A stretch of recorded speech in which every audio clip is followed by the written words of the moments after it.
Buenas tardes. Good afternoon, everyone. Mi nombre es José Eduardo y soy aquí con mi compañera JP. Formamos parte de Antena Houston y el día de hoy vamos a estar interpretando este foro. Hi, my name is José Eduardo, and I'm here with my compañera JP, and we're going to be here this evening interpreting this candidates forum. Antena Houston y las organizaciones y grupos que están coordinando este evento, creemos que toda persona en Houston tiene el derecho de hablar, entender y ser entendida en el idioma en el que se sienta más cómodo. We here in Antena Houston and in the organizations that have put this event together are of the belief that every person in the city of Houston has the right to speak the language in which they feel most comfortable, to be understood, and to speak and to participate in that language. Y para crear ese espacio aquí el día de hoy, no es solamente el trabajo de los intérpretes, sino de todas las personas que van a estar hablando el día de hoy. And in order to accomplish that, it'll take the work of all of us, so it's not just the work of the interpreters, but actually of all of you who are here today.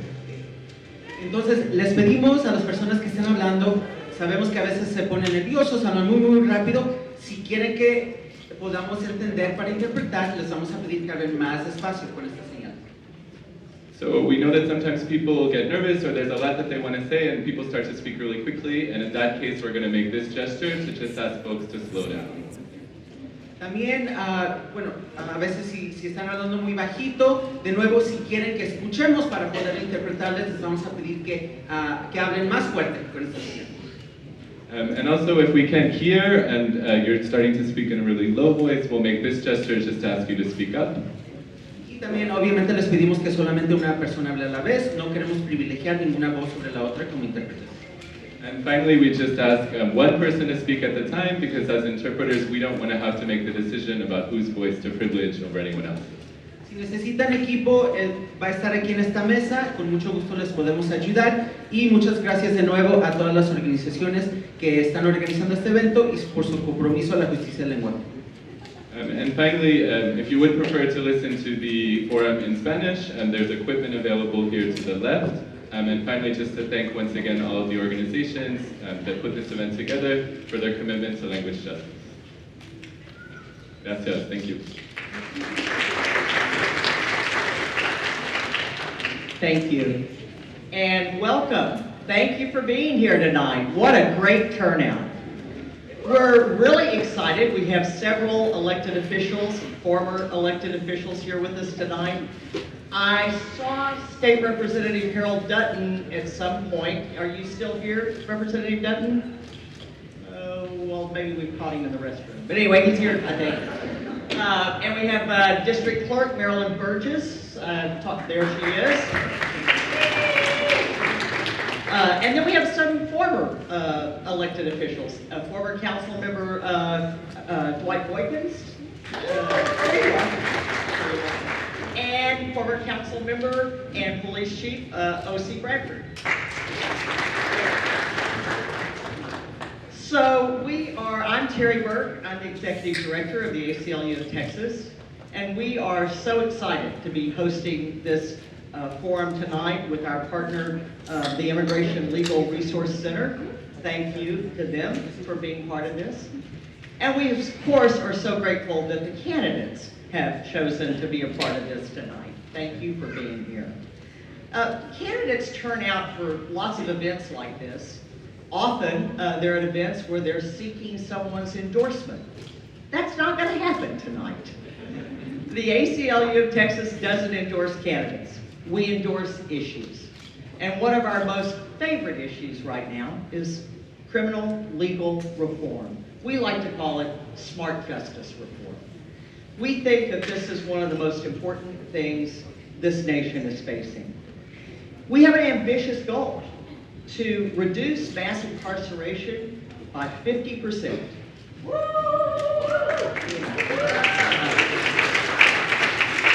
And we recognize that we cannot have an impact on mass incarceration if we don't do it here in Texas, if we don't do it here in Harris County, the third largest county in America, the largest obviously in Texas.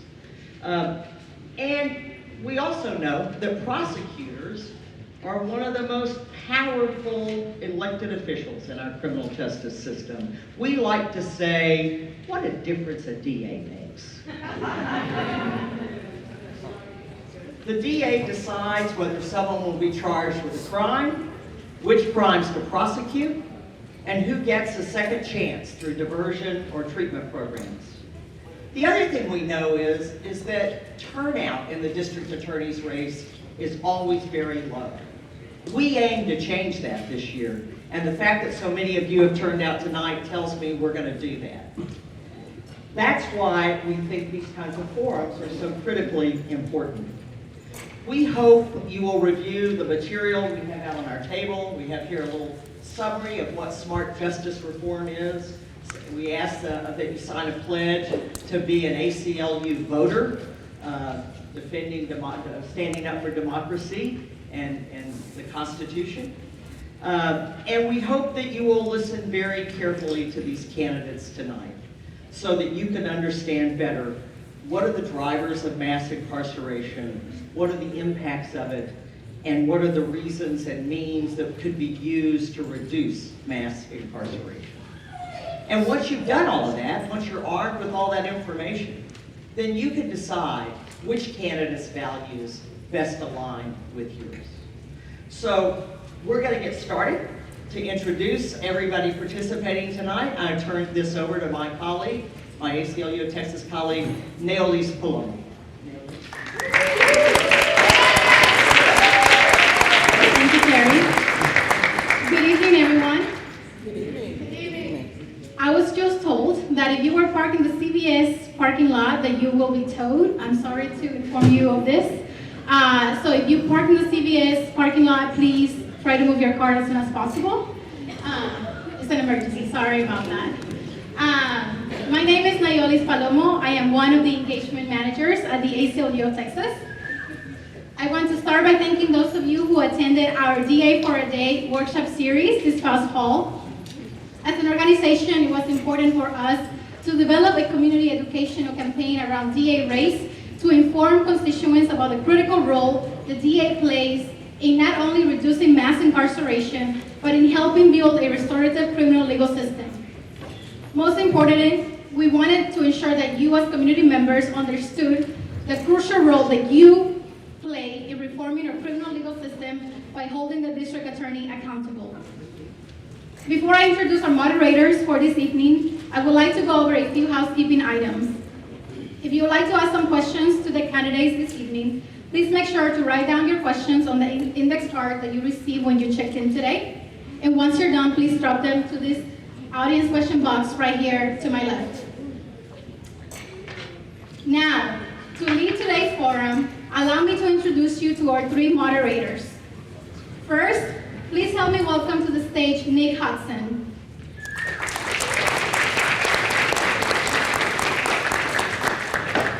Nick is our criminal justice policy analyst at the ACLU of Texas. He engages in advocacy on issues of over-incarceration at the state and local level. Nick works with our staff and partners throughout the state to cut the number of people behind bars in half and combat racism in the criminal legal system. Next, we have Damien Walker.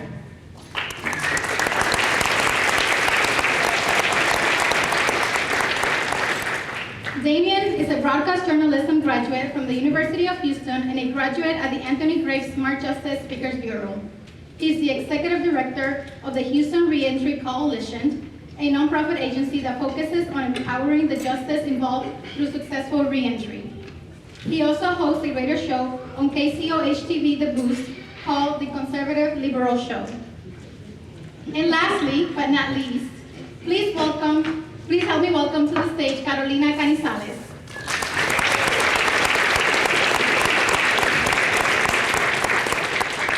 Carolina is the senior campaign strategist of the Immigrant Legal Resource Center. She helps build the capacity of local groups across Texas to pass local policies that decriminalize immigrant communities. Carolina works with the local immigration coalition Houston leads to reduce the arrest to deportation pipeline in Harris County. Thank you.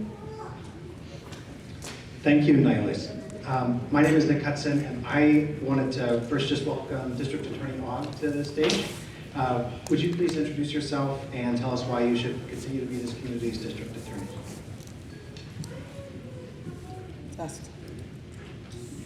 On. Good evening, everyone. How are you? Good. Thank you for joining us. I'm Kim Ogg. I am your elected district attorney. I'm asking for your support to re-elect me so that I can continue to change the direction of the criminal justice system from one that is punitive, that is designed only to deter defendants, to one that is holistic and restorative for the entire community. We have begun through many diversion programs to try and offer alternative sentencing and even keep thousands of people out of the criminal justice system for minor infractions. This presents a tremendous diversion from our history in the DA's office, and it is working. We are seeing with our mental health program a decline in recidivism by treating low-level mentally ill offenders with a health disorder in a different way than we used to, which was just to send them to jail. We've seen tremendous results with our marijuana program in that no one in Houston virtually is being arrested for misdemeanor marijuana. This saved 10,000 people a year a criminal record. Conversely, I am unapologetic about protecting your safety. As the top law enforcement official, I must work with 87 different law enforcement agencies and every crime victim in Harris County whose rights are also legitimate. They are the only individuals in the justice system who have not agreed to participate. They were brought in by somebody else. So it is a balanced approach that we take. It is a bold set of goals that we have set. In terms of decarceration, I can tell you it's working. Our state jail and our TDC population has declined in terms of the number of people that we have recommended for the penitentiary or for incarceration. Conversely, diversion is up over 40,000 individuals coming through our system, through an arrest or through diversion, leaving our system without a permanent criminal conviction. So we are pointed in the right direction. Culture change is never easy. It's not as fast as we wish it would be, but remember, this system took literally centuries being put in place, and it's going to take another term to finish it out.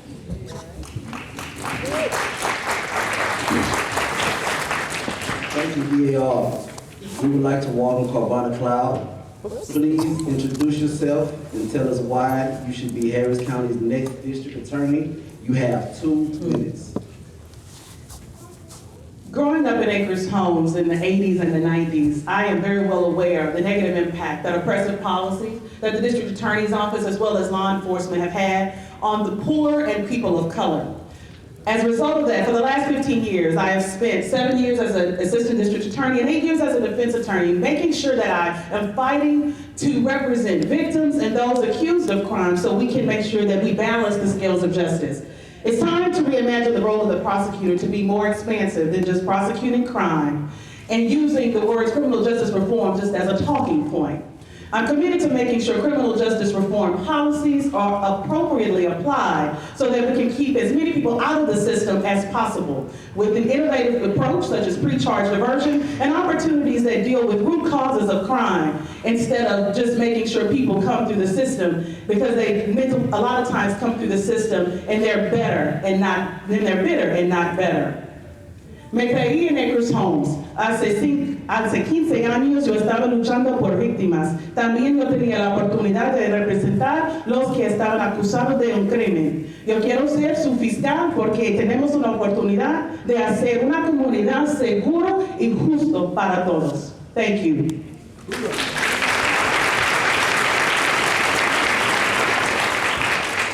Thank you, Ms. Cloud. Next, I would like to welcome Ms. Audia Jones.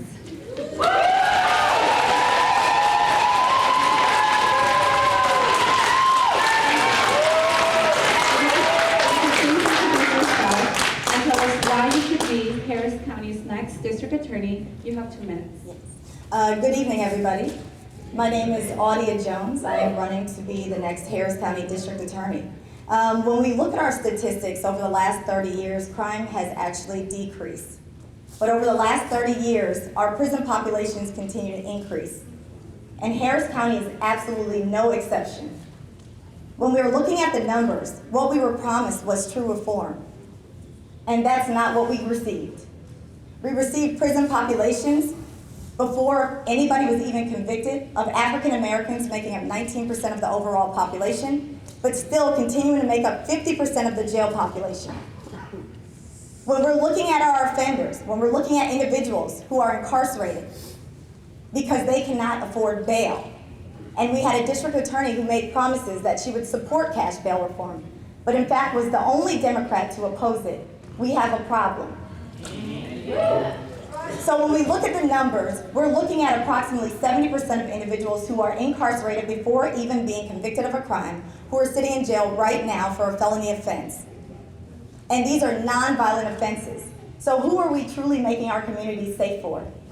I'm running because we no longer need to continue to use victims as vehicles on the road to prosecution without providing them with the proper services that they need to get over their traumatic circumstances. We need a sense of transparency in our system that holds everybody accountable, regardless of their badge, their title, their elected official status. It's time that everybody is held equal. And lastly, we need to end the system of mass incarceration where we're using individuals as property and assets to further special interest groups. Right now, the Harris County Jail is filled to capacity, and we send our prisoners to a private jail in Louisiana. So it's time for a change, and it's time that the working class people have a champion that's going to lead that change, and I'm that change. My name is Audia Jones, running for Harris.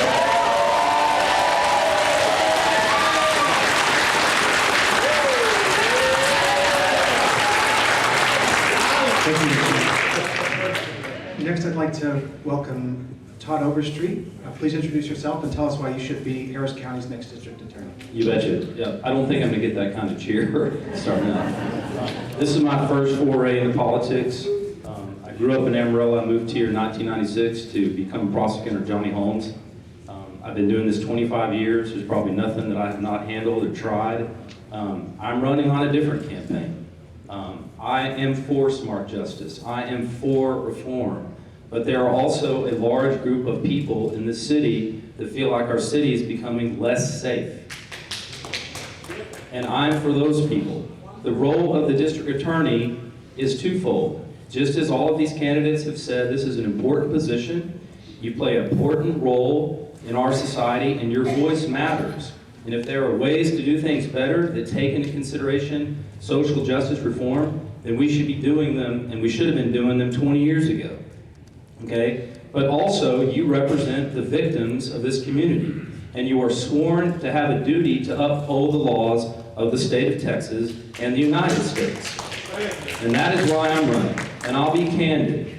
I like that this lawsuit involving bail reform was a time bomb waiting for someone to light the fuse, and anyone down in that courthouse has known it for 2 decades. Okay? And finally it went off. But the boomerang effect has been this. There's been people that have been let out on bail, or no bail, or pretrial bonds that should never been let out of jail. And they have then continued to go and do what they have done for quite some time, which is commit crimes over and over and over again. And so you need a voice that's going to stand up against those people and stand up for victims and their rights. I am never going to be the smartest person in the room. If somebody here has a better idea how to defer things that take into consideration racial disparity, socioeconomical differences and concerns, I will listen until the cows come home. But I will not support a bail system that doesn't take into consideration what the person is charged with, i.e. murder, violent offenses, how long they have been in the justice system repetitively, and the concerns of victims. I am endorsed by the HBOU and other law enforcement groups just for that reason.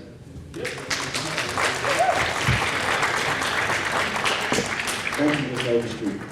Now we're going to ask 3 questions of each candidate. But before we do that, one reason that I'm here today, I was incarcerated for 17 years. I was incarcerated from the age of 16 to 33. And I'm here to represent those men and women that will be getting their voting rights back. I am no longer on supervision.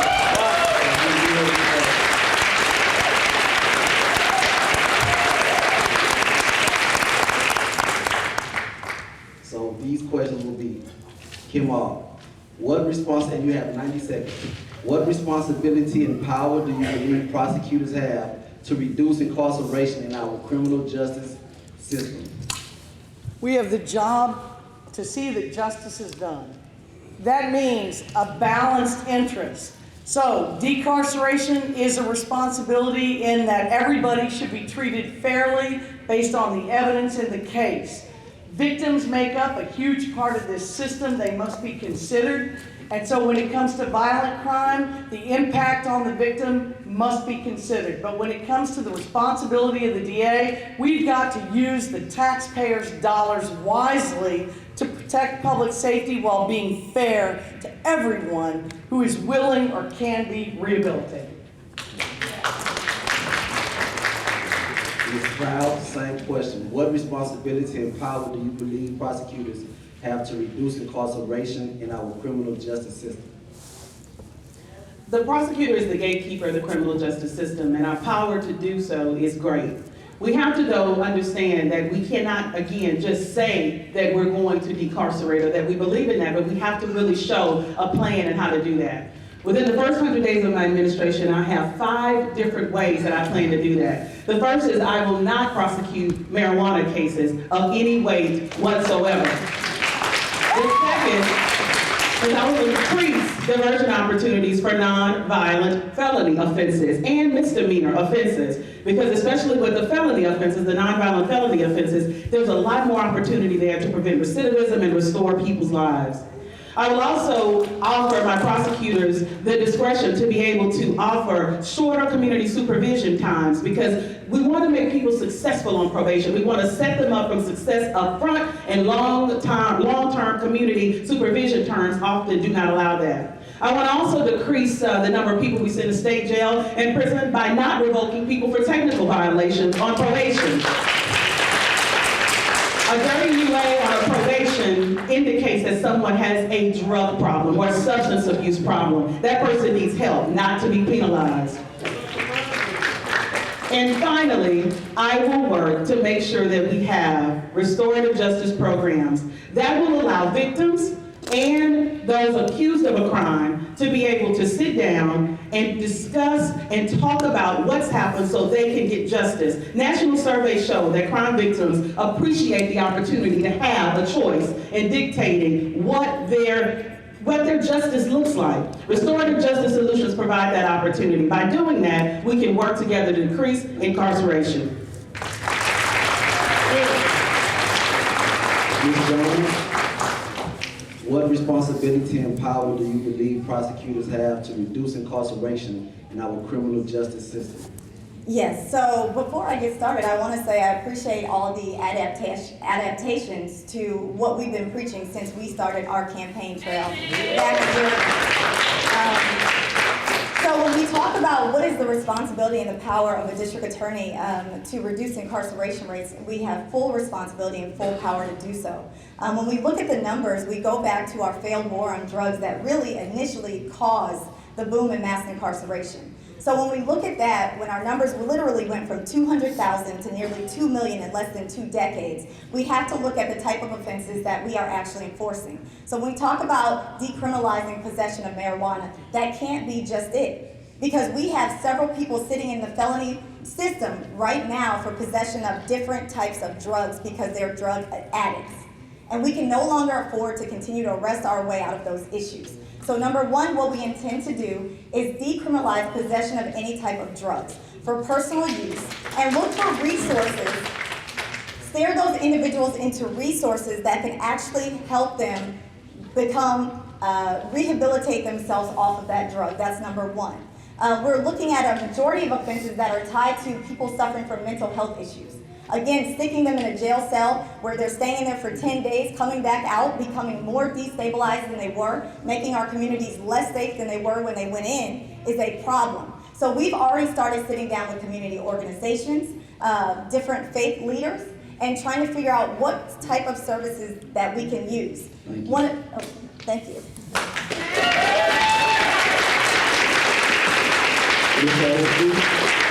What responsibility and power do you believe prosecutors have to reduce incarceration in our criminal justice system? Well, the most powerful thing that a prosecutor has is discretion. And with the right leadership, that discretion trickles down to good judgment. And that has been lacking at the criminal justice system for a long time. I am not in favor in any way of someone getting their probation revoked simply because they couldn't afford to pay, or simply because they had a job conflict and couldn't make their community service, or simply because they had family duties or they couldn't show up on a Tuesday, but they could show up on a Wednesday, and then the probation department or the probation officer, that wasn't good enough for them. That's just common sense. And one of the things that you all need to know as citizens not involved in the justice system, unless you are, and I think Kim and I have been down there the longest, the probation department, they ain't helpful, okay? A probationer's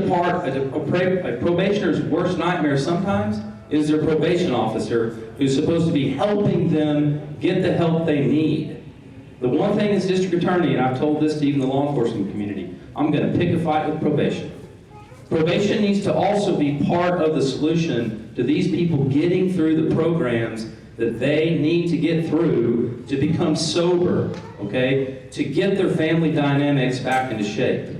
But I'm not running it as a legislature, I'm not running as a governor, I ain't decriminalizing nothing. If you want that to happen, then call your local legislature. I'm not going to ruin a person's life just because they have a marijuana cigarette. I got 2 teenagers, that ain't happening. Thank you so much for those responses.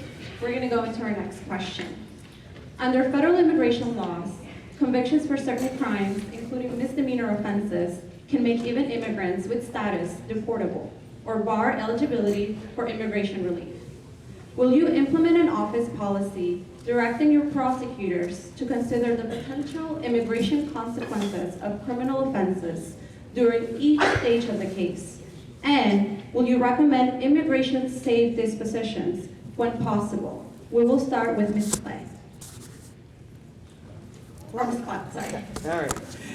Yes, I will. I think the prosecutor's responsibility to understand how their decisions, whether it's on plea bargains or, like you said, throughout the disposition of the case, requires them to understand the impact that the decision has on a person's immigration consequence. You absolutely have to take that into consideration. So we have to also first train, though. I want to work with immigration lawyers. I want to work with immigration lawyers and folks from like Tolerate Justice Center to be able to bring training to the prosecutors so they can first understand why that's important. And then once they understand why that's important, then we will sit down and we will work together with community organizations. I want to create a Harris County Citizens Justice Coalition that will meet quarterly. It's time for the DA's office to open their doors to the community and provide the opportunities for community stakeholders to be able to help inform the policies of the district attorney's office so they can be more culturally sensitive and so we can become more culturally aware as prosecutors. The guidelines are critical, and I will always make sure that they are able to always choose a disposition that's going to err on the side of making sure someone has the least restrictive consequences. Thank you, Ms. Clark. We will start with Ms. Jones. Yes, I do believe that it is important that we train our prosecutors, but not just train the prosecutors. We have 2 specific plans that we do have in place. Number 1, we actually want to augment our office with in-house counsel who are immigration attorneys. That means adding 2 to 3 immigration attorneys that are right there in-house within the district attorney's office that can provide the information and guidance necessary for prosecutors to understand what the repercussions of certain nonviolent offenses are and how that will affect our undocumented communities. One of the things we have to remember is as district attorney, we have a responsibility to everybody in Harris County. Not just those who have citizenship status, but those who are undocumented. We have nearly 600,000 Hispanic individuals right here in Harris County. We have one of the largest Hispanic populations in Texas. So again, that's the first thing we want to do. The second thing is we want to include implicit bias training. That training will help understand what it is that we're facing when we do, again, assert those different types of charges. Thank you, Ms. Jones. Now we'll go with Mr.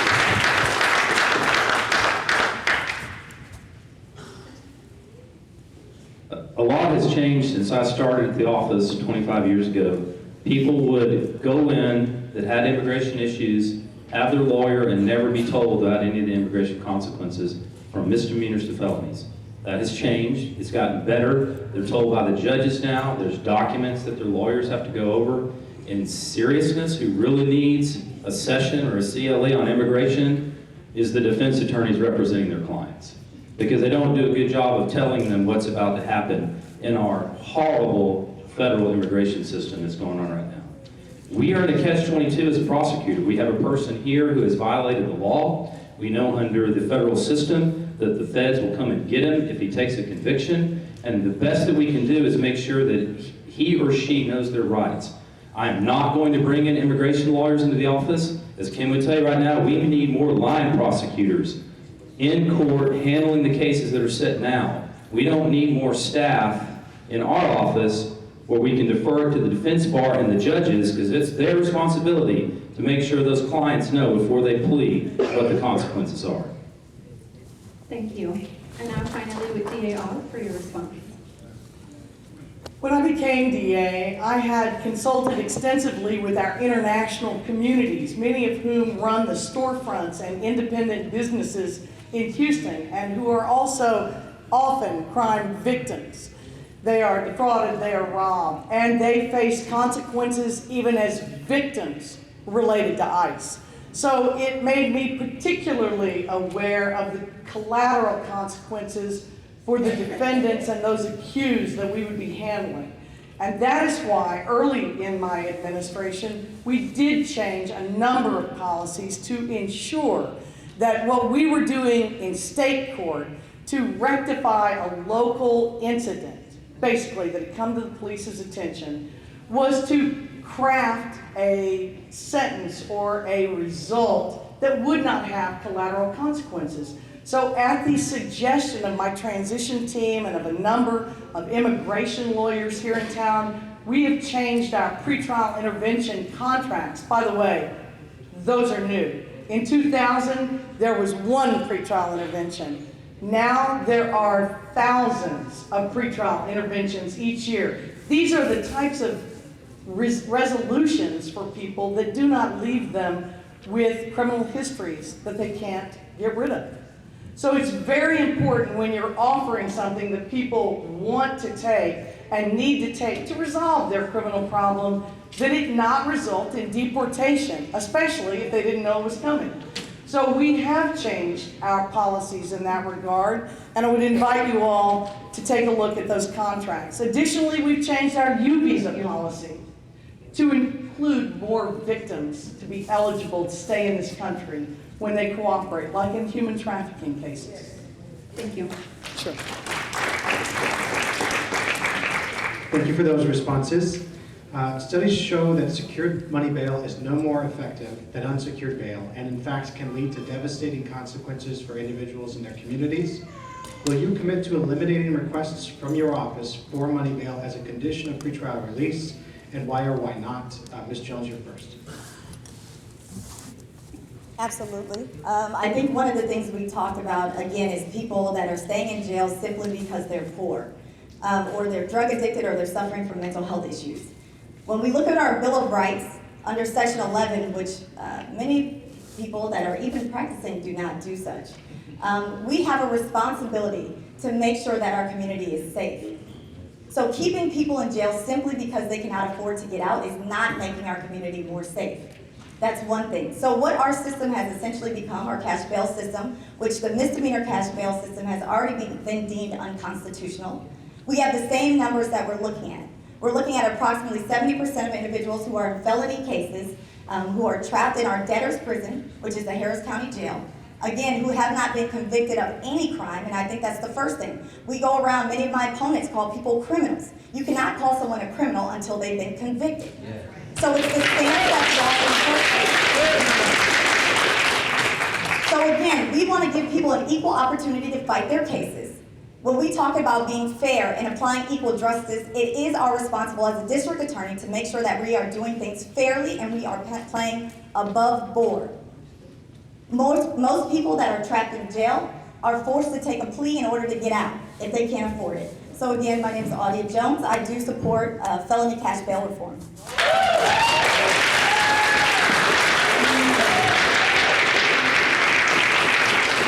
Thank you. Mr. Overstreet, will you commit to eliminating requests from your office for money bail as a condition of pretrial release, and why or why not? You're going to hate the answer. The short answer is no. Yeah. She's, you already know. No. Nobody wants anyone in misdemeanor being held unconstitutionally. If they're being held, and I disagree with this, I don't think anymore people in misdemeanor are being held because they can't afford bail. That's over with, okay? They are being released properly. There's people that are still, $100 bonds or pretrial bonds. But in the felony level, which is the most serious level, I am in favor of a reasonable bail system that takes into consideration what the person is accused of, how often they have been in the system. I'm not calling them criminals, but if they've been convicted of a crime, particularly a previous felony offense, then they are a convicted felon. That is what they're called. And I will support a bail system that takes into consideration the safety of the community and the victims. What that monetary amount is, I don't know, but it'll be reasonable. It's not going to be unreasonable, and I will always defer to them having the right to be free and defend against the allegations. DAR, will you commit to eliminating requests from your office for money bail as a condition of pretrial release, and why or why not? In March of 2017, I did exactly that. I started not just allowing, but I directed our prosecutors to agree to pretrial release bonds for nonviolent misdemeanors. The exceptions were domestic violence and DWI, and that is actually what became Rule 9.1, which has reformed misdemeanor cash bail. He's right, there really aren't people in the Harris County Jail simply charged with misdemeanors who are being held because they're too poor. So when it comes to bail period, this is a judicial function.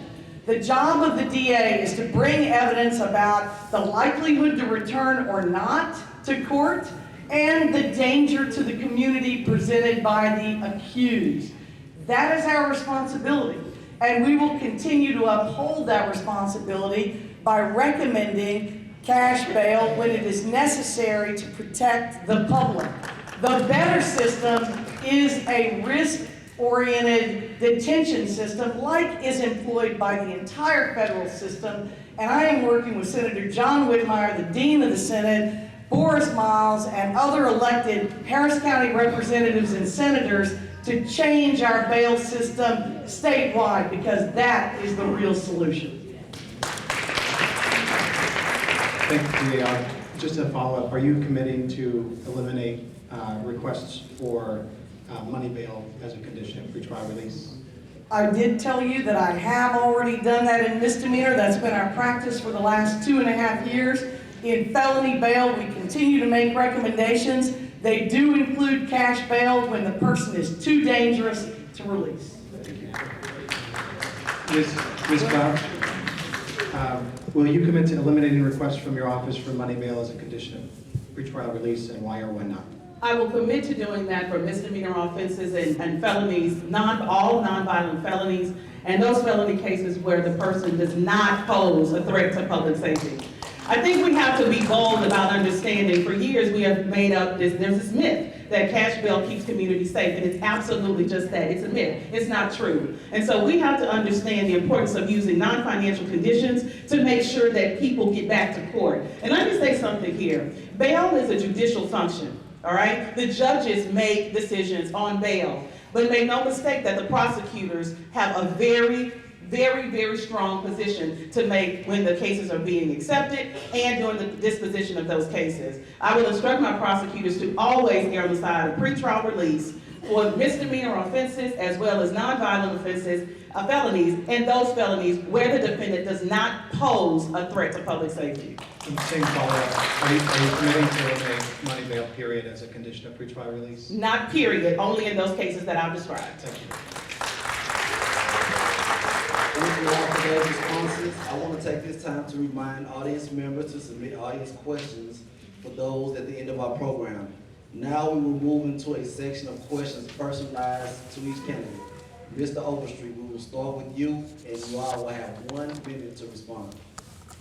Mr. Overstreet, will you decline to seek transfer of all cases involving youth and children under the age of 17 to adult court, and why or why not? On my pre-screening, I answered no, because there are some juvenile cases that involve serious offenses like murder and rape. When I was a juvenile prosecutor, I ran a juvenile district court, and I had to prosecute these 2 boys that murdered their mother, cut her up in 57 pieces, wrapped her body in Christmas packages, and put it underneath the Christmas tree. I certified them to be tried as adults, and I did it then and I would do it now. It depends on the type of case.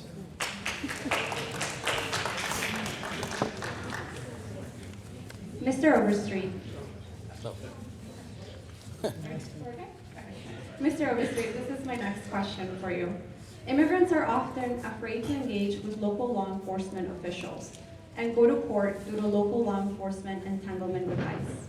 What will you do within the confines of the law to protect immigrants from ICE presence in the courthouses?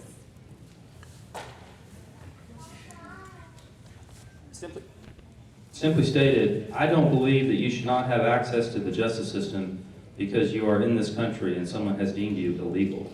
If you are a victim of a crime, you need a voice. And as the District Attorney of Harris County, I'll ensure that no matter where you come from, what country, who you are, if you're a victim of a crime, I'm going to do everything to protect you, even if that means protecting you from federal law enforcement, that you get to come in and be represented by the District Attorney's Office. So just a clarifying question, you're only committing to doing that for victims and not any other person that comes into contact with the criminal legal system and happens to be a non-citizen? As it pertains to a person accused of a crime and they're here in the country illegally in terms of their status, no, I'm not going to refuse to prosecute them simply because they have the status of being in our country illegally. If there is probable cause to support that they committed a crime, they're going to be prosecuted by my office. Deferentially, what does that mean in terms of how they'll be prosecuted? It depends on the case, it depends on their circumstances, and a host of factors. But no, I'm not going to commit to saying that if you are here illegally, I'm going to protect you if you are a person who has committed a crime. Next set of questioning will be for DA Kim Hall. DA, you will have 1 minute to respond to each question.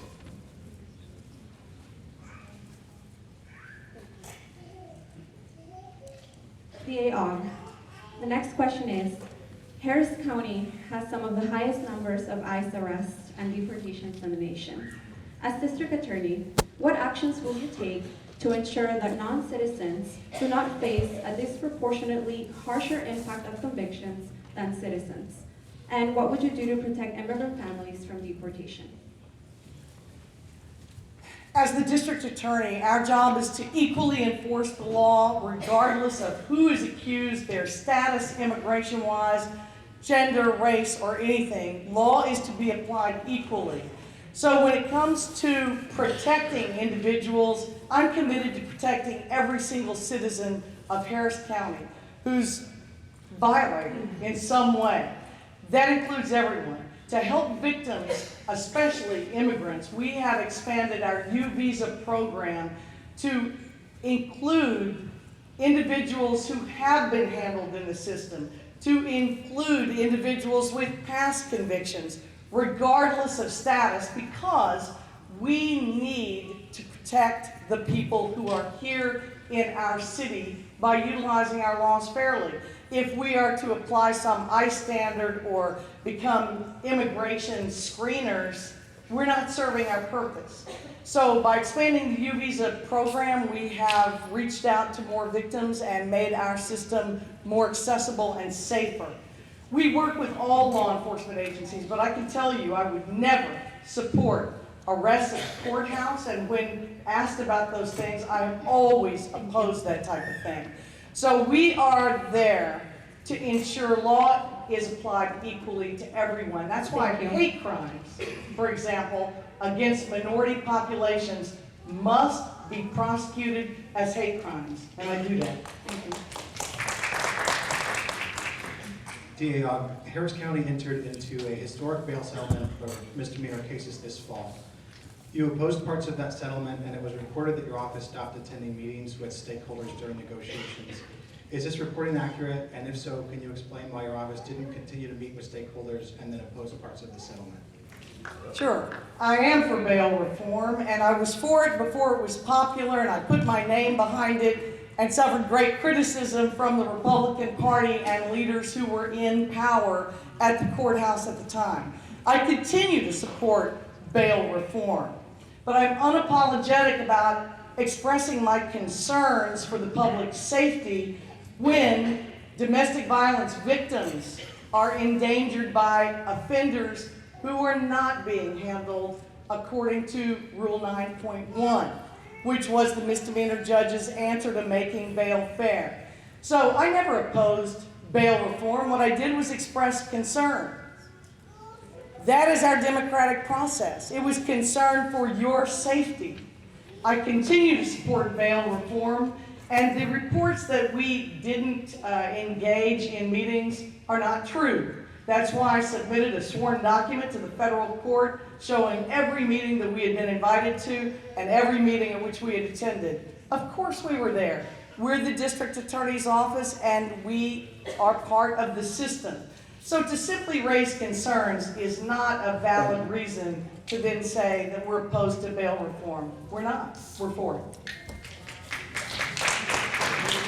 Next set of questions will be from Clavon Cloud. Ms. Cloud, you will have 1 minute to respond to each question.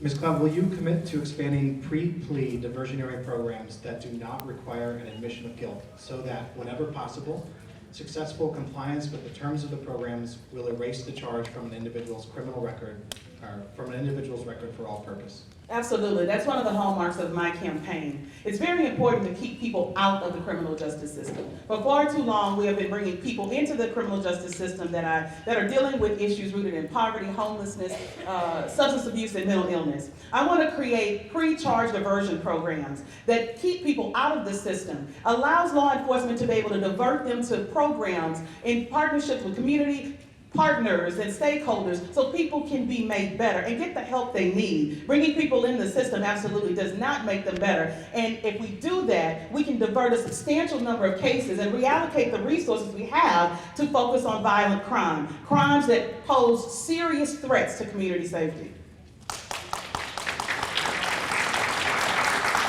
Thank you, Ms. Cloud. The next question is, the majority of ICE arrests and deportations are a result of an individual's contact with law enforcement. You have stated in your plan, just in this question, that you plan to establish pre-charge diversion programs to increase opportunities for those in custody. Will you also support establishing and expanding pre-arrest diversion programs? Absolutely. I think that's very important. One of the things that I wrote in my plan as well is to make sure that we have pre-arrest diversion programs. Again, my goal is to divert people and keep people out of the system. Bringing people into the system does nothing but clog up our system, and it makes people be impacted and have trauma that they don't necessarily need. We have to hold people accountable, but we can do that by not bringing people into the system. You do not have to arrest people, and we have to start embracing a different mindset. We can still have offender accountability. We can still have accountability without ruining people's lives and offering them abilities to have a true second chance without being arrested.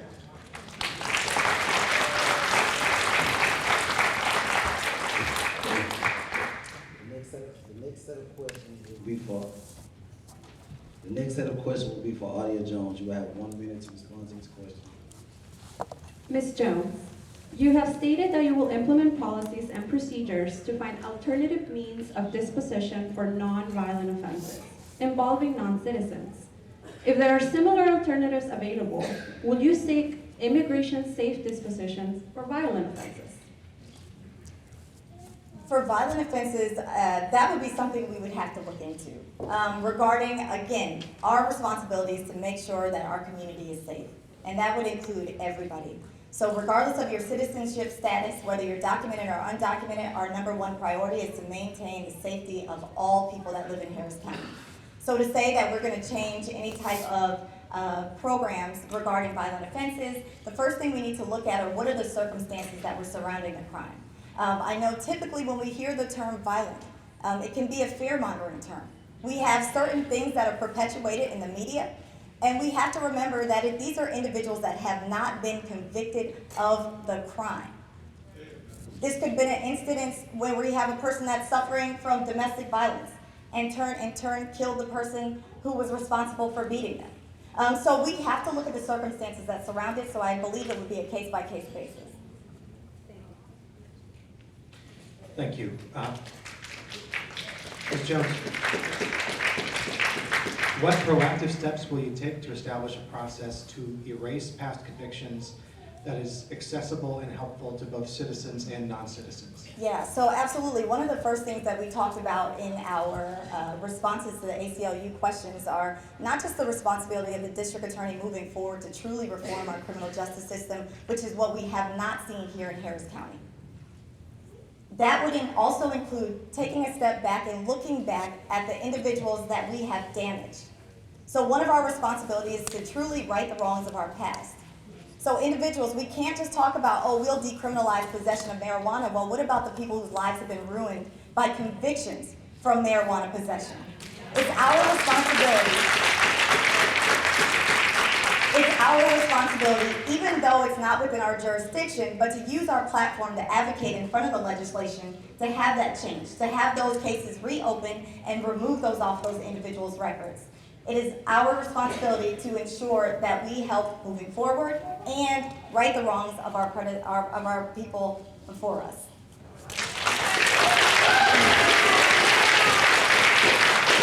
Now we're going to shift into another section of our candidate forum, the lightning round. Each candidate will answer yes or no by flashing their sign. At the end of this round, each candidate will be given 90 seconds to clarify their position.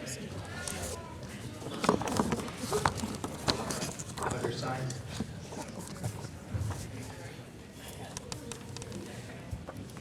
First question.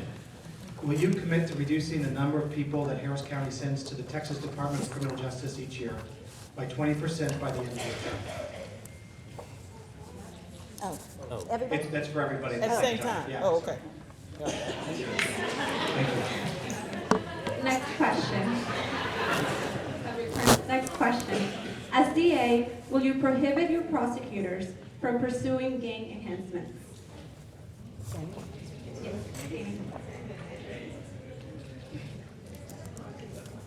Next question. An enhancement to the criminal penalty for affiliation with a gang.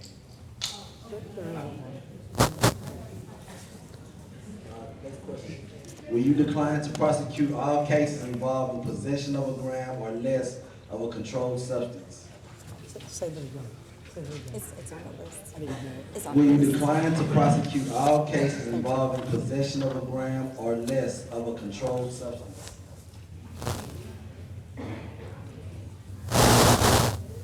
Okay, next question. Will you decline to prosecute prostitution and other offenses that criminalize consensual sex work?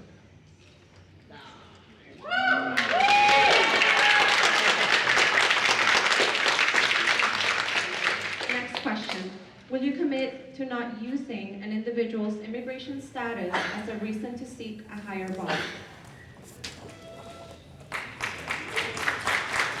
Next question. Will you commit to creating a policy of not using threats of increased criminal penalties to elicit a plea bargain?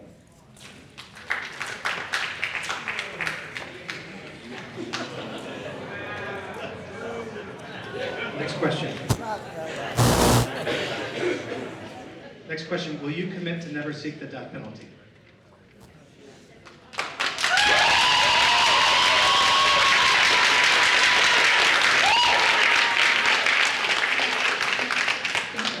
Next question.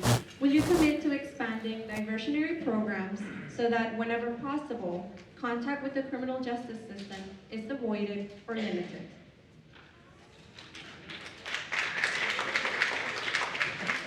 Next question, will you direct prosecutors not to ask for jail, state jail, or prison time for technical violations of probation, such as failing to pay fines or fees and other acts that do not threaten public safety?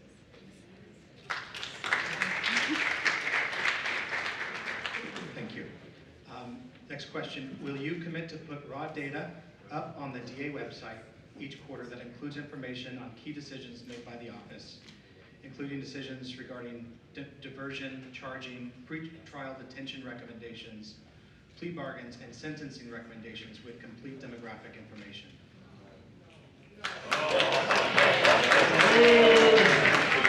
Transparency. Next question. Will you require an independent investigation of officer-involved shootings?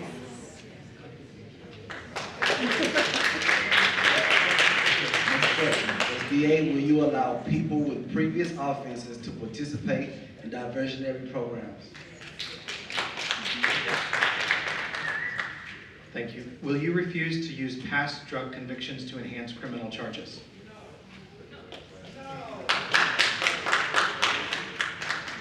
Next question. Will you decline to call police officers as witnesses who have a track record of dishonesty or violence?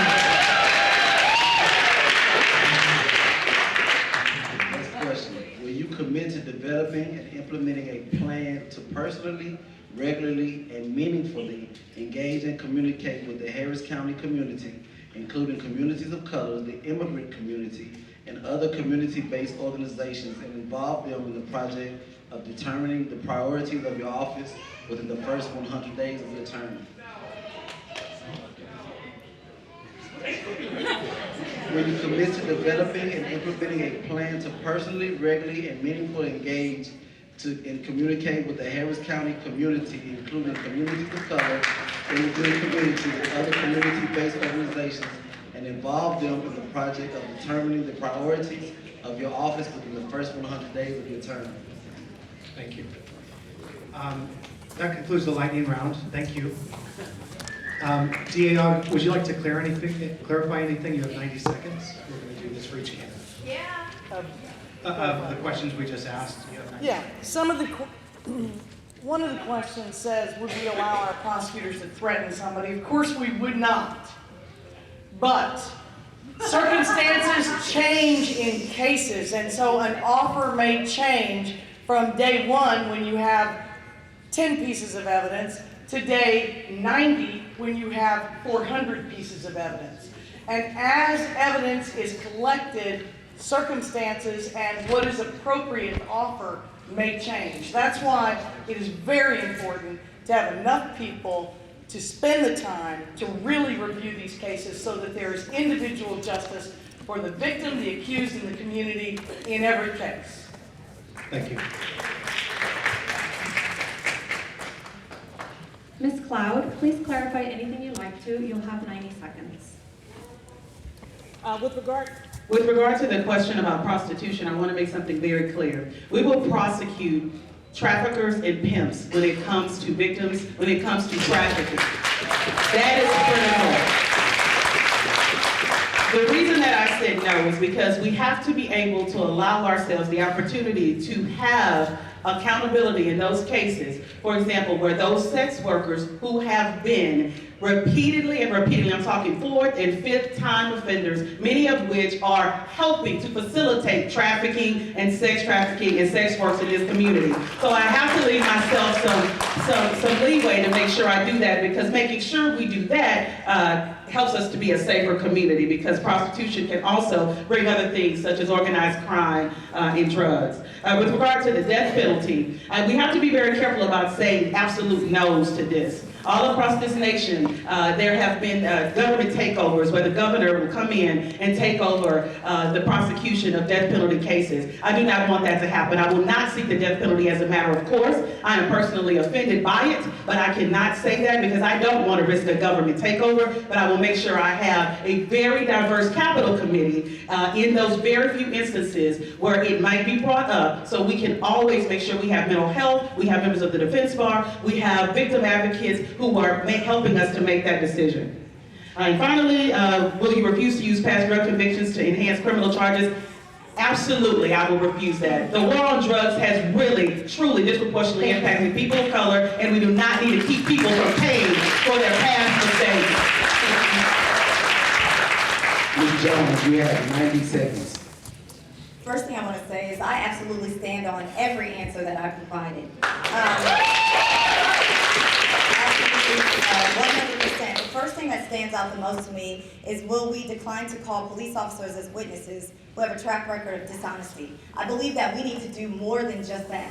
One thing we will always support are great officers.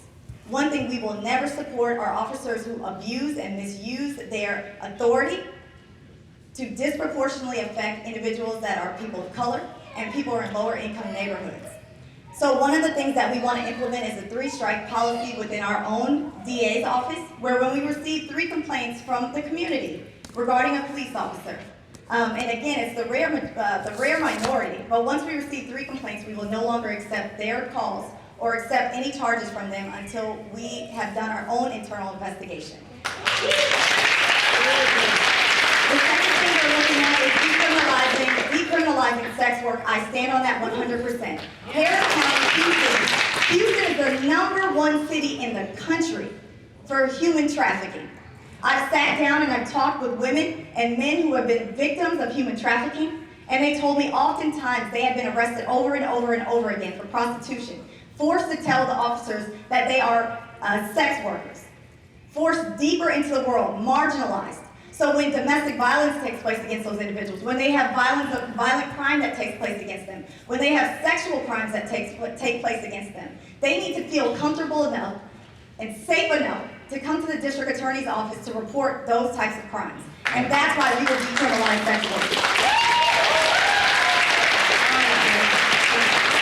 Mr. Overstreet, you have 90 seconds to clarify anything that you would like to.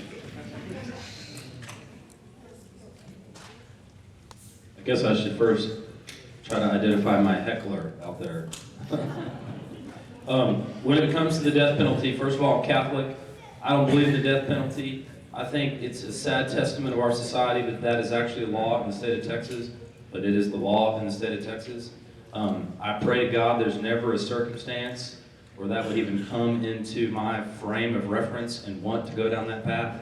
I have prosecuted people for capital cases. I have defended people in capital cases. I have defended people in murder cases and prosecuted people in murder cases. They're awful. They leave a mark with you for the rest of your life. You will never forget the person or the case that you were involved in that involved the death penalty case.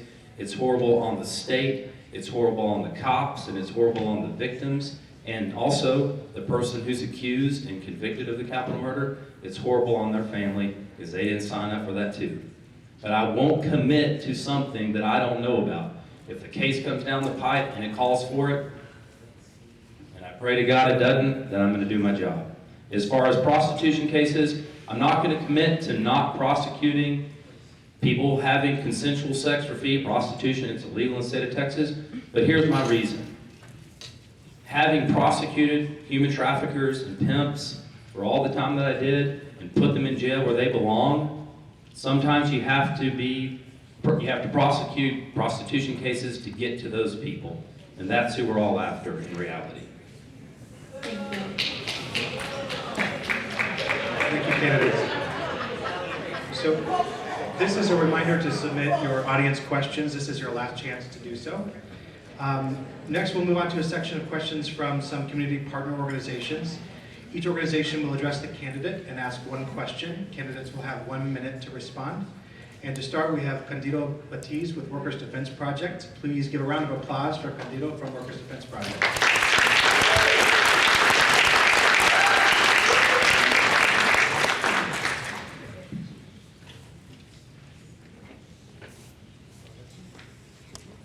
noches, mi nombre es Cándido Batiz,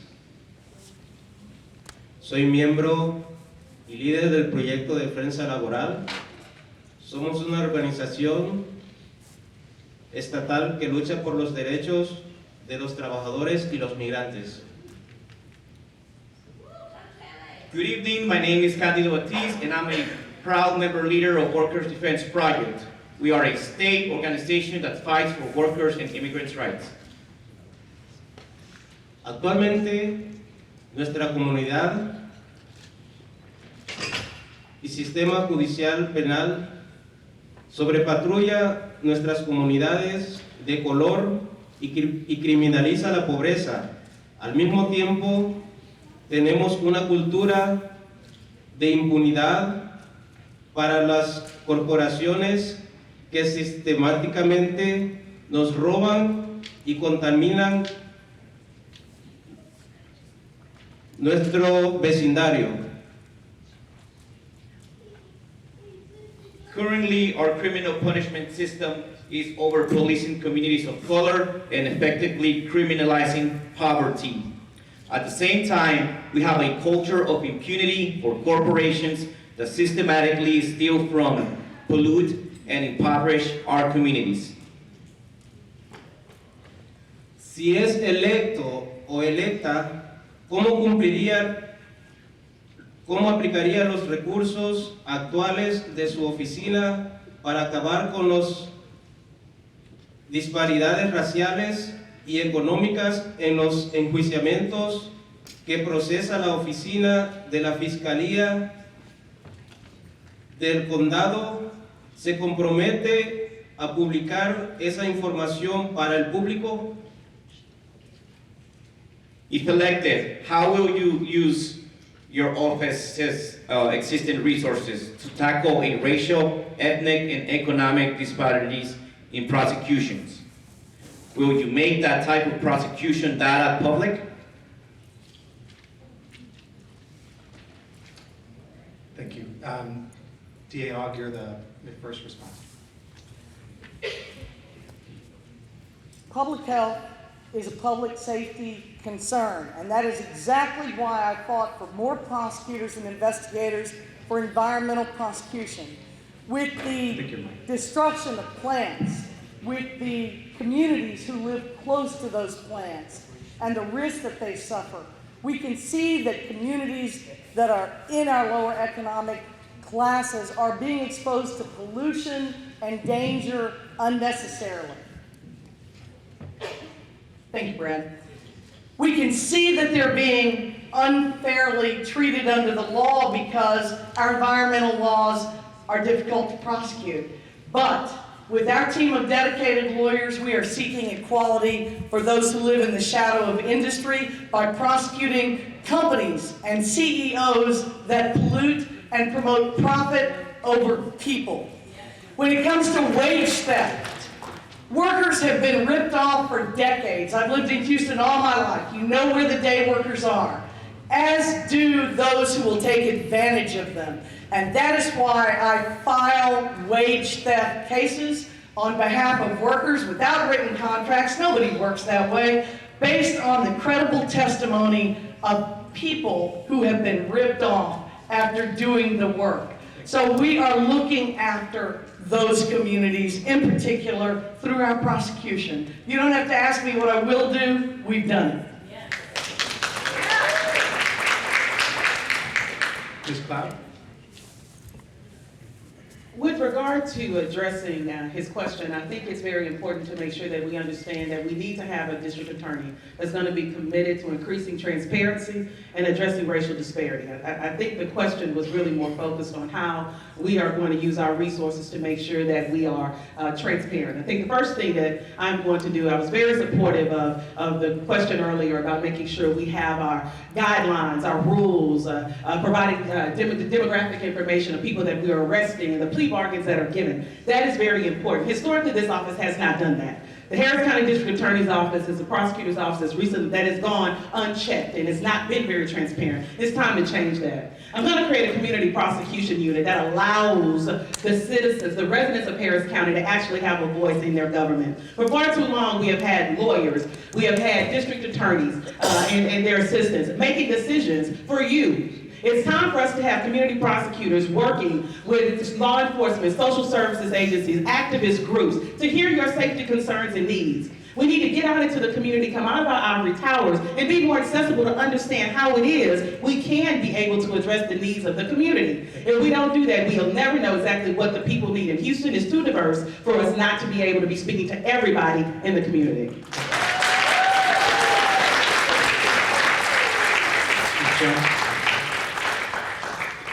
Yes, so it seemed like the question was dealing more with transparency regarding the implementation and prosecution over policing in communities of color.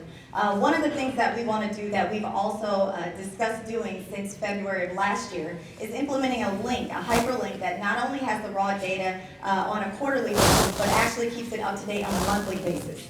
We've also already talked to an organization that can implement that, that is accessible to the public for them to understand. And, you know, we have individuals in this room right now in the district attorney's office who are making faces, and it's very interesting. You know, one of the things we have is a lack of transparency, especially when it comes to the criminal injustice system that we have right now. So what we want to do is we need to keep track of the cases that are unjustifiably impacting people because they are black and brown. It is doing nothing more to keep us safe.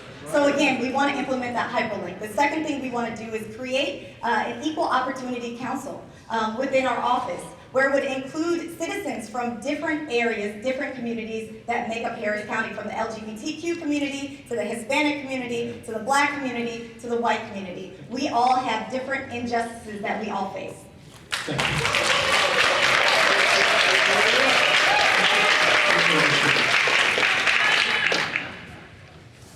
Yeah, I too thought the question was about transparency. And I agree, it should not just be quarterly, it should be monthly. Whatever we're doing down there needs to be held accountable for us too. And I would certainly welcome any kind of data put out so you all know exactly what we're doing. Any unfair targeting of a community because of race or socioeconomic differences is absolutely not going to happen under my administration, period. And without the information from the community on which neighborhoods are being targeted, I'm all for it. If it's creating something within the DA's office to help monitor that better, I'm all for it. Thank you.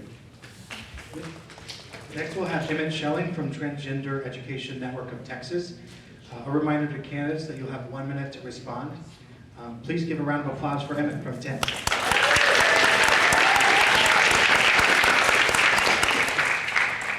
In 2016, the United Nations declared that long-term solitary confinement in jails and prisons is considered torture. Would you commit to work with multiple law enforcement agencies in the Houston area to ensure that they develop processes and procedures to house transgender people and take into consideration our safety while avoiding placing them in solitary confinement long-term, which is the current practice right now? And would that solution also include not placing trans women in men's prisons and vice versa?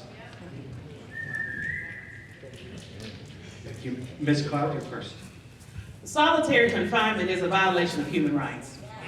It's a human rights issue, and it's a violation of human rights for everybody, and particularly within the trans community. We have to respect people for people. We need to understand that we need to have restored dignity and respect back in the criminal justice system, and it's missing. Placing transgender women in men facilities and vice versa is absolutely disrespectful, and it's not honorable. I will support legislation to change that, and I will work with local, not only here, but statewide and nationally to make sure that that does not happen. That is absolutely unacceptable and dishonorable. Thank you. Ms. Jones? Yes, absolutely. I would do what I need to do to sit down and make sure that we can do what's necessary to make sure that everybody feels dignified in their own skin. First thing that we need to look at when we talk about the Equal Opportunity Council, there are many things that I am not going to catch because I'm not a part of that community. But again, I think that's why it's important that we all sit down at the table and figure out what are the true issues. Once we figure out what those issues are, specifically that, solitary confinement is essentially cruel and unusual punishment. That's number one. The second thing is sitting down at the table with the stakeholders and the people that can actually make those changes and advocating for those changes. And the third thing is actually advocating legislative-wise, going to Austin and making sure that we do what we need to do to make sure that those individuals do not remain in solitary confinement. I work with Sheriff Gonzalez and with Chief Acevedo and 85 other police chiefs and law enforcement agents all over the county. Solitary confinement is not consistent with fair and dignified treatment, and it's not probably constitutional. So the notion of that is not something I would ever support. As a member of the LGBTQ community, I am for everyone being treated fairly and with dignity in the system, through the system, and on their way out of the system. In terms of transparency, in the last question, you know, when we talk about the information dealing with people in our system, it's confidential.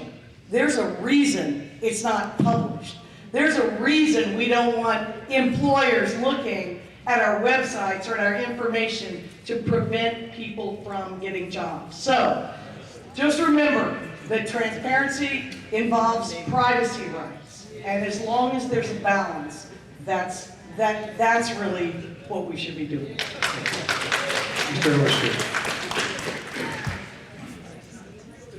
Yeah, simplistically, I would do whatever I could as a lawyer, particularly as a prosecutor and one of the chief law enforcement officials in this community, to help make solitary confinement just outright unconstitutional.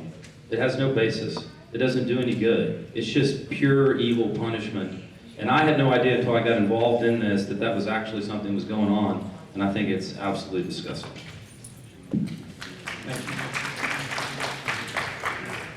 Next, we'll have Guadalupe Fernandez from Tahare Justice Center. A reminder to the candidates that you'll have 1 minute to respond. Please give a round of applause for Guadalupe from Tahare Justice Center.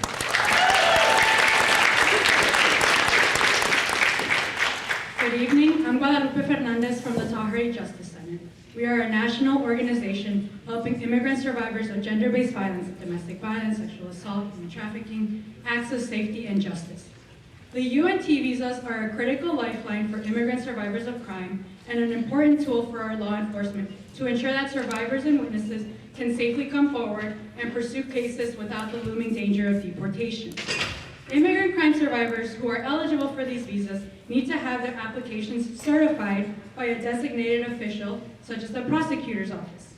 To protect immigrant crime victims in Harris County, will you pledge to adopt and promote a written certification policy in your office that includes a rebuttable presumption of helpfulness and promote the direction that U visa certifications be completed, regardless whether charges were brought, a conviction was achieved, or when the case was concluded? Thank you. Ms. Jones, you're first.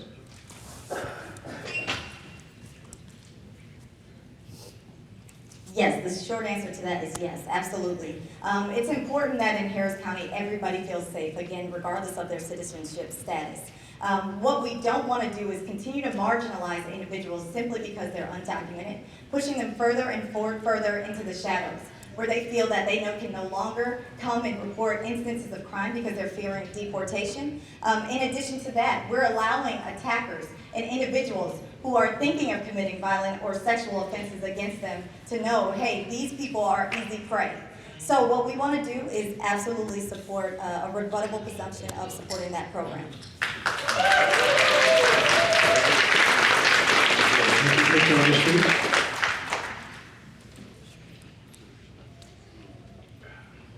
I agree with that. And if you've ever practiced immigration law, you know time is of the essence. And the number one thing you can do as a prosecutor is get at the visa program immediately, get your prosecutors on it, get all the paperwork that's necessary filed, and get it done. Because if you don't move quicker than the federal government does, you got no shot. And you have to be proactive about it. Heck yeah, I support that.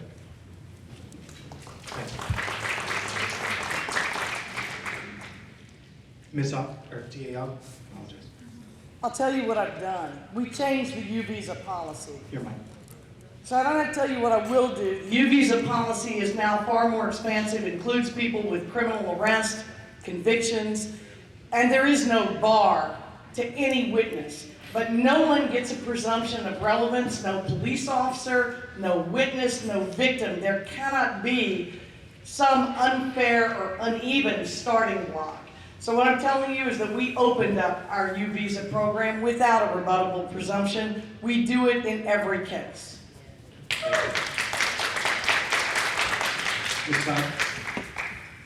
Yes, the short answer is yes. And I'm very proud of the work that I've done in the domestic violence field to make sure that victims and witnesses are feeling very comfortable in coming and reporting crimes. Domestic violence is one of the most underreported crimes in the communities of color, especially within the Hispanic and African American community. I created the Cultural Outreach Program, which actually places social workers within agencies, such as the Houston Area Women's Center, the Tahoe Ray Justice Center, the Mexican Consulate, Casa Juan Diego, so that victims of domestic violence can actually feel comfortable about going and reporting and getting the information about the U visas, the T visas, and the VAWA relief that's available to prevent them from being deported. I worked very hard also on to create the DART program, the Domestic Abuse Response Team.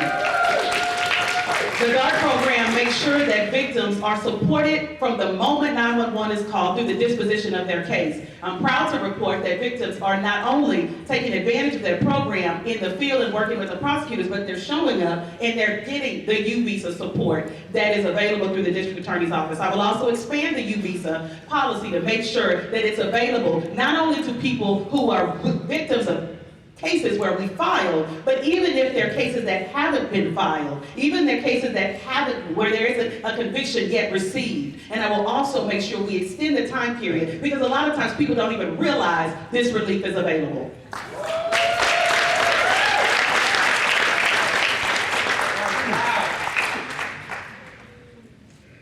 Now we have selected 3 audience questions at random. Well, we selected a few more. We will read each question and give each candidate 1 minute to respond. Okay, I have a daughter, so we're a dad, and R.I.P. Kobe Bryant. And this is about our girls in HISD. Black girls are being suspended in HISD more than any other ethnic group of girls in the district. The question is, what would you do to prevent children of color in public schools that are in the prison, school to prison pipeline?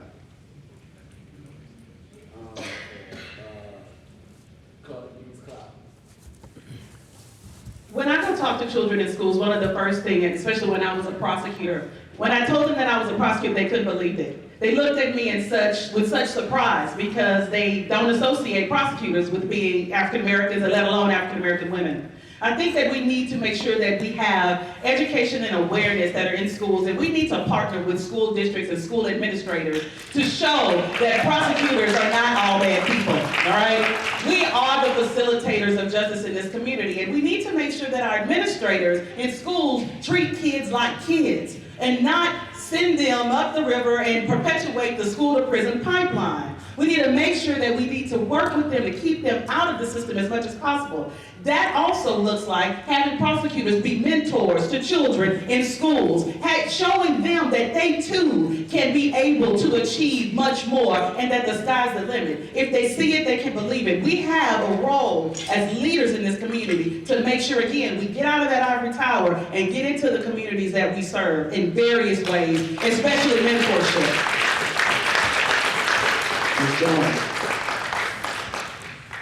Again, everything we do needs to be data-driven. When we look at the statistics, when we look at the number perpetuating the school-to-prison pipeline, the first thing that we see is disproportionately 40% of the cases that we accept in the district attorney's office against juveniles are for school-related offenses.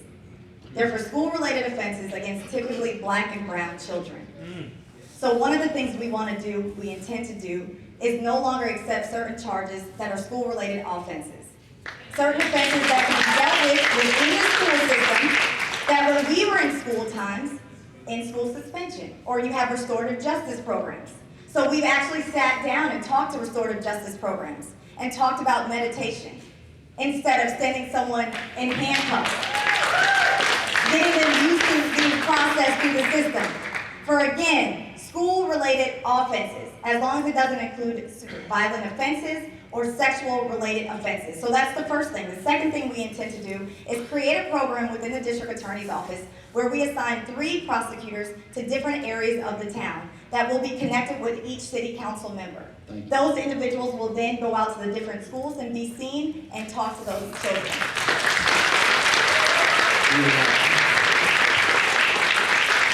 I want to talk to you about a plan. I'll tell you what I've done. And for those of you who work in the office, it's too bad that you're not part of it, because we are already reducing the prison pipeline by 50%. That is our goal with juveniles.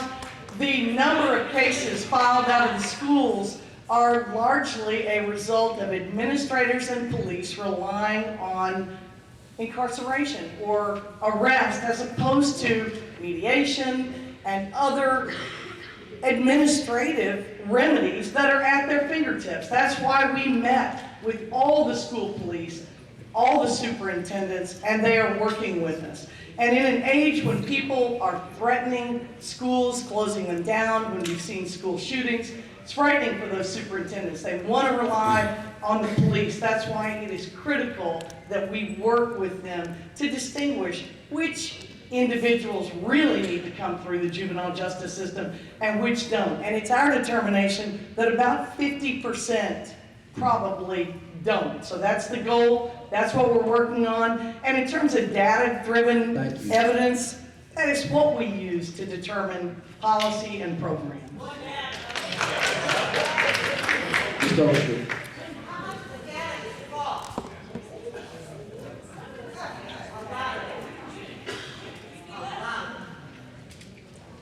When I grew up in Amarillo, I never even knew that a police officer was stationed at a school.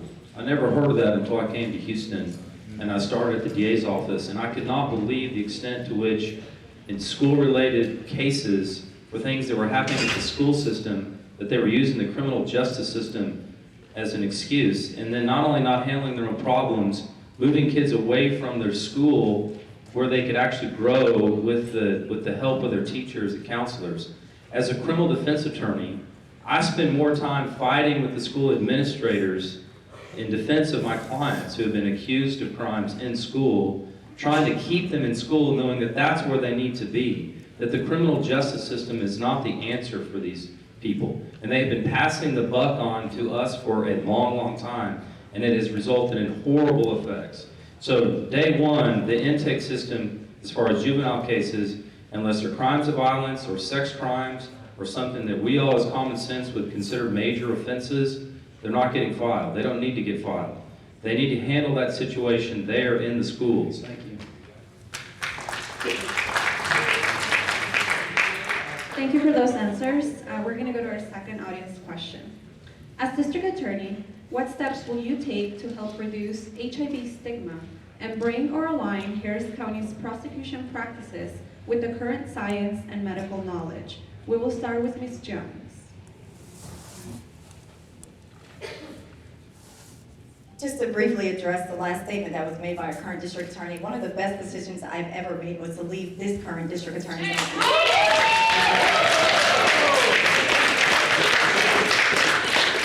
So that's number one. Number two, when we talk about HIV-related individuals, of course that's not within our jurisdiction, but it's an issue that is near and dear to my heart because I had somebody very, very close to me that I literally watched deteriorate from that disease.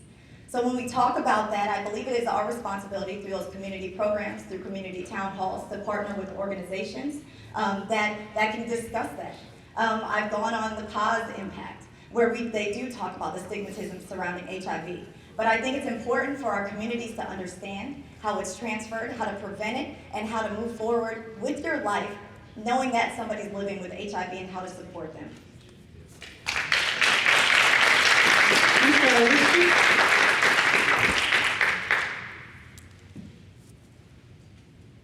I'll be honest, there we're clapping and I didn't hear the question that was asked, sorry. It's okay. It's an audience question, and is, as DA, what steps will you take to help reduce HIV stigma and bring or align Harris County's prosecution practices with the current science and medical knowledge? In terms of unfairly targeting or prosecuting people that have HIV? Is that the question? Okay, I would never do that. I don't see how that makes a difference at all. If you committed a crime or you didn't commit a crime, whether you have HIV is of no relevance to the criminal justice system, period. And any educational outreach program that I can participate in to help get the word out, I mean, you should feel safe coming to your district attorney's office if you're a crime victim or if you're being prosecuted. I don't care if you have HIV or not. It's not relevant. Thank you. Well, you're talking about my community and my friends, many of whom died from HIV and AIDS. So the notion of stigmatizing anyone for a killing disease is not okay. So we don't. It has no relevance in our system. In fact, it's a very private fact that has to be kept private so there isn't stigmatization. In the jail, how they classify people, that's up to the sheriff. It's got health concerns. But let me say, as victims, as witnesses, as accused, our community, our LGBTQ community, should have equal rights to every person in this room and every person out on the streets. And we're not going to only not stigmatize them, we've got to ensure that when they are victimized, that we support them. And we do that in part by not disclosing private, what can be very damaging information for employers or for housing or for anything. So the way to do it is to maintain people's privacy. Thank you. Of course, that would have no relevance to the prosecution of any case or on behalf of any victim that we're seeking justice for under my administration. But I think the other thing that's most important is obviously it's a public health issue and concern. And I think it comes up a lot in cases where domestic violence and sexual assault and trafficking, especially, and for people of all communities, not just the LGBTQ community, but obviously as well as in the African American, all communities, because it affects everybody. I think it's important to identify those partners in public health spaces and in our healthcare spaces that we can partner with and perhaps share resources with so we can increase outreach and prevention. But it's not something necessarily that the district attorney's office has direct purview over. Thank you. This is our final question of the night. From an audience member, do you believe that those who have technical, nonviolent violations of a community supervision program should be thrown in prison? And if no, how do you plan to change these practices if elected? This will go to Mr. Overstreet first. Yeah, quite frankly, that's been the problem with the old administration a long time ago. People were getting thrown in prison for technicals. And it was, I mean, just sitting there watching it go down one after another was like someone getting shot in a firing squad. And the Republican judges at the time didn't give a damn. And they didn't care that there were human lives that were being sent away and families being wrecked. I watched it as a defense attorney. I had to witness it as a prosecutor, and I simply stated, I'm not going to let my prosecutors sign off on a motion to adjudicate or a motion to revoke for those kind of technicals. Yeah.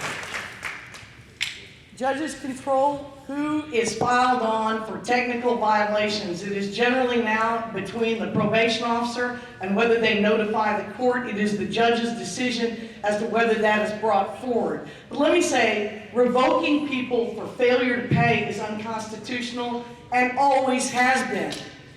Debtors' prisons are unconstitutional. So no, I do not support that, and we do not do that. If judges direct their probation officers and us to file it, then we file it. But I don't see people being revoked and sent to prison for that, and I would never support it for fines and fees that people cannot pay.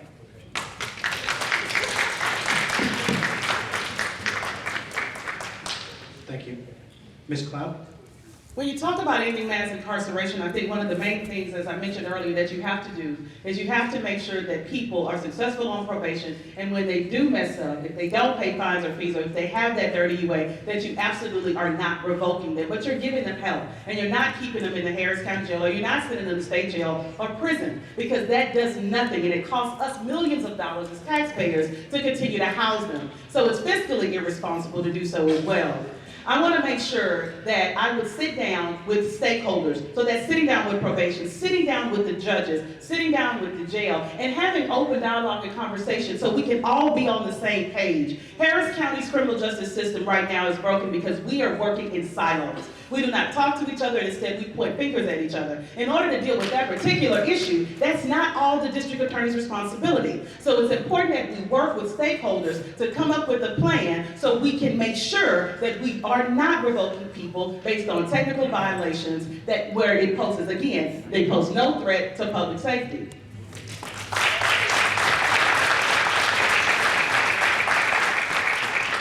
Thank you, Ms. Jones. The answer is yes, we would implement a policy where we would not move forward with technical violations for community supervision. So we can't on the one hand say we support cash bail reform, which essentially is a debtor's prison, and then on the other hand say we would then not support, not pushing forward the technical violations. Because the problem is most of them are associated with fines and fees. So again, it goes back to criminalizing people simply because of poverty.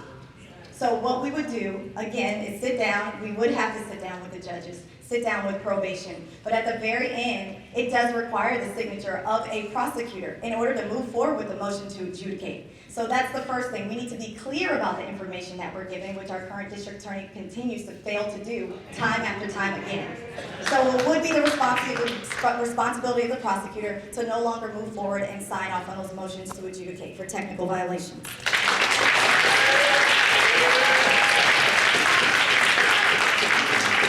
Conclude the questions, and I just wanted to say thank you to the candidates, and we'd like everyone to give them a round of applause. Thank you.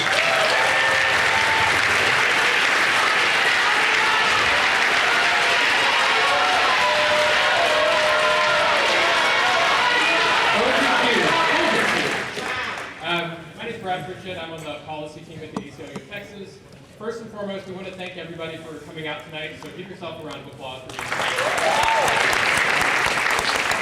So, the ACLU of Texas is a nonpartisan, non-endorsing organization, and in that capacity, when we reached out to candidates running for district attorney, we reached out to all 7 candidates. Those were candidates on the Democratic and the Republican side. The 4 candidates who are here today are the candidates who accepted our invitation to have this conversation with you tonight. So please give all of them a round of applause.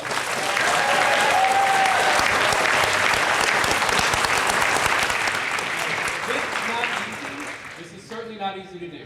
Putting your name on the ballot is never easy, but every candidate on the stage has talked about how they want to make our community better, and we are very, very grateful for your participation in this process, so thank you again. Your involvement doesn't end when you leave here this evening.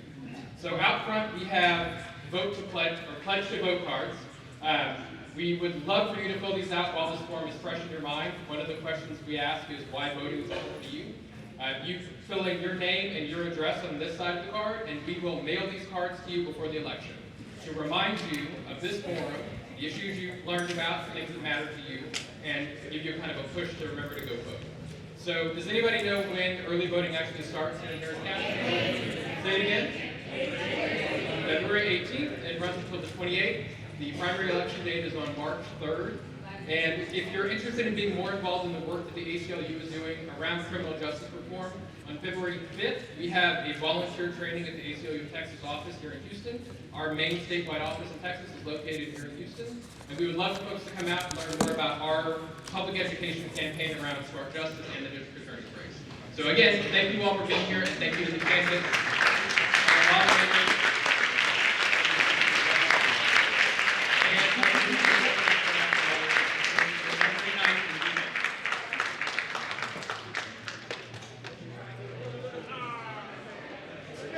Thank you.